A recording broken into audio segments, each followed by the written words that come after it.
Mitraya Namaha. Welcome to VSP 1080 channel Energy Circles. I am Dr. Harish Teneti. We are going to discuss about why spiritual journey is tough.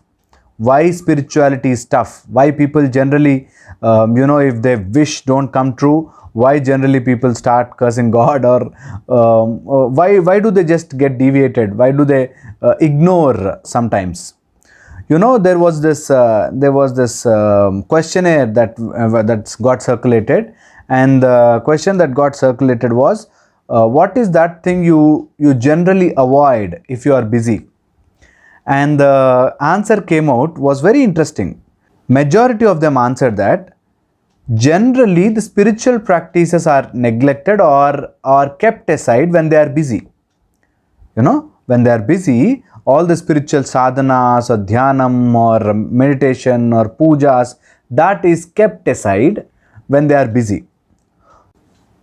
So why does this happen? And generally people remember God, or generally people do that spiritual journey only when they are in troubles, when they are in problems, when they are in struggles. Otherwise, generally God, spirituality is neglected or pushed aside, and they keep that as a last resort. If nothing works, then maybe God will work for them. So this is the general mentality.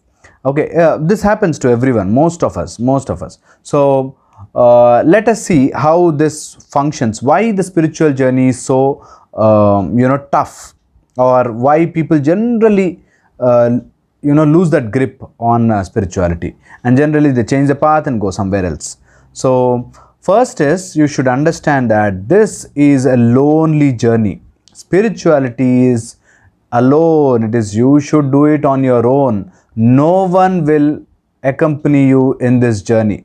People may do satsang, people may be together, people may go to temples together, but spirituality is alone, you and your God. That's it.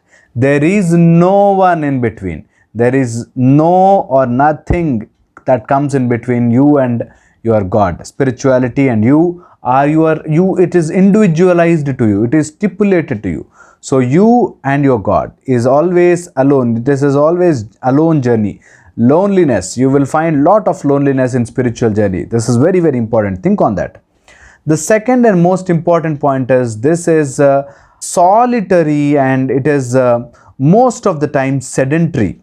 Okay, so why am I saying that? That is because most of the time your spiritual journey stays there. It is just like that.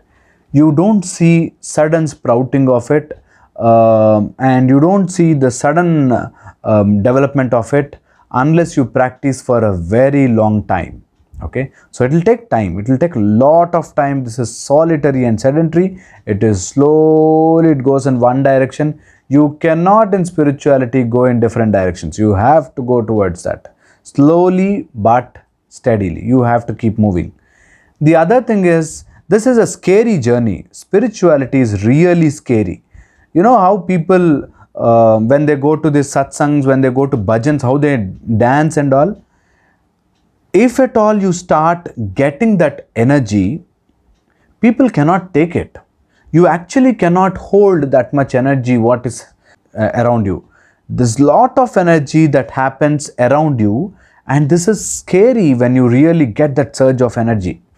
Really scary. So spiritual journey is scary. People are afraid to close their eyes and sit, because they are afraid of their own their own company. At the same time, the energy that comes into your body, this is really scary sometimes, and you need power to hold that energy. You need strength to hold that energy. You need real focus and dedication to actually accept it with grace. So spiritual journey is really scary. You know why I'm telling this? When your chakras get aligned, or when your chakras get really activated, you have lot of power with you, and you can start cursing people. You can start using bad language to people. You can do mischief. You can deviate your path and go into some wrong deeds. That is why spirituality is dangerous. Some small vibration of the chakra and you will attain lot of fame or name, and you get deviated. You get powers, whatever you are saying it is happening, you will most of the time you will use it for using wrong words or misuse powers. So this will happen regularly. The next and most important aspect is this journey is dangerous. This journey is really dangerous because spiritual journey is dangerous because there is confusion, there is chaos, there is no success guaranteed in spiritual process. Okay, so let's see how these things work. Normally in spiritual journey, you will have lot of confusion. That is, you read something in this book, you see something else in that book, you see someone else telling something else. There is so much of information. There is so much of data available that we are unable to process it. So there is a lot of confusion, which God to believe, which system to follow, where we have to proceed, how we have to do. This is all lot of confusion. Then when you are doing everything right, you see someone else without doing anything becoming successful. I heard this story that Bill Gates did not do any Lakshmi Puja. So how did he get all the Lakshmi's grace on him? So these things come up. So they confuse you with so many unnecessary arguments, right? So you have to be prepared for that there will be lot of confusion, and you need Guru's grace to get those confusions slowly get washed away, and then you will realize what is reality. First is, in spiritual journey you will have lot of confusion. You don't know whether you have to be really good or you have to do this, you have to do that. So there's a lot of confusion. The second is chaos. You will have lot of chaos because you will not be able to differentiate, or you will not be able to balance between your spiritual life and your regular materialistic life. You will get that chaos, that whether you want to dedicate full time into spirituality or you want to dedicate full time into materialistic world, or some practice, sometimes more practice you want to do but you will not have time. Sometimes you wanted to dedicate to materialistic life, but you feel, back of mind you will feel guilty that, oh, you are not into spiritual practices. So this confusion, this chaos will also be there. So this is the second thing. Third is, the most important thing in the spiritual path is no success guaranteed. You never know when will the success come, when will God's grace shower upon you. So you will not know. So these things happen. So all we have to do is, so there are so many factors, and so there are certain things which you have to keep in mind and move forward. One is, you need Purva Punyam. Suppose you don't have a Purva Punyam, this, at least in this Janma, you struggle and you collect maximum positivities and maximum blessings, and then move forward. Next is, once you know this, then you need Guru's grace. Guru's grace is most important. If without Guru's grace, you will not be exactly pushed into that path. This is also very important. Next is, there's a lot of word confusions. That is, people don't understand a particular word and they get confused. In that, knowledge and ignorance, knowledge and arrogance, ignorance and arrogance, like that. So people think reading books is enough. Some people will think only by doing practice is enough. You need knowledge, at the same time you need practice, at the same time you should differentiate between what you know, what you read from the scriptures, or what you read from your friend, what you know from the seniors, what you know from the Guru.